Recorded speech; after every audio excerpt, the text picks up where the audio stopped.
Good evening, everyone. My husband and I and our little boy, Ethan, are pleased to be with you tonight.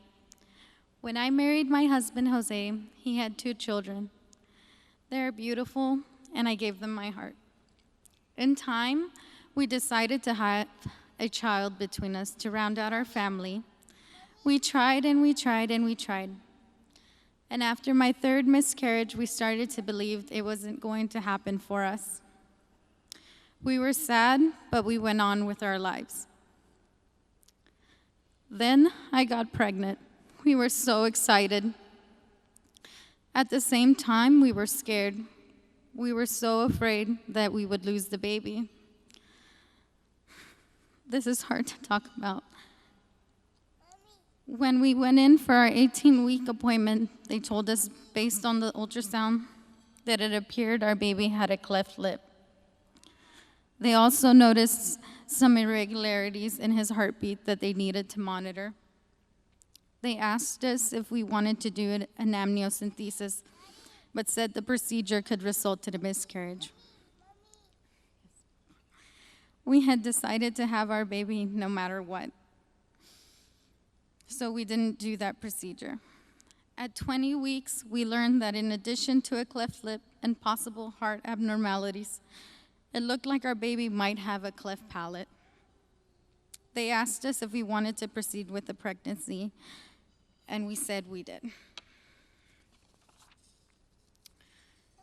We just kept moving forward, and then at 34 weeks, Ethan decided to enter the world. He was so little and so beautiful. I cried as they rushed him to the neonatal intensive care unit. I desperately wanted to hold him. This was such a hard time. I wanted him so much. We fought for him, and now we couldn't be with him. But after 3 weeks, we were able to take him home, and then the real learning began. Our 2 children thought he was beautiful and so small, but they were worried that if he'd be all right. The first several months after he came home were so scary. He was not gaining weight, and the medical community was concerned about failure to thrive. While to most babies, eating comes naturally, it never had been easy for Ethan. When Eastern Seals got involved, I really began to develop the skills to take care of Ethan. They taught me something every time they came to our home. At 6 months old, Ethan needed a new procedure to address his cleft lip. He had to learn how to eat all over again, and I had to learn how to feed him. Then at 12 months old, he needed another procedure, this time for his cleft palate. Again, he had to learn a new way to eat, and I had to learn how to feed him. Yes, baby. But together we learned. And I find it amazing how the little things, the natural milestones that we take for granted, were such a challenge. Eating, crawling, rolling over, walking, none of these things came easy to Ethan. Yet we had many little victories along the way. And today I can hardly keep up with him. And Easter Seals was there for me through it all, patiently teaching me what I needed to know.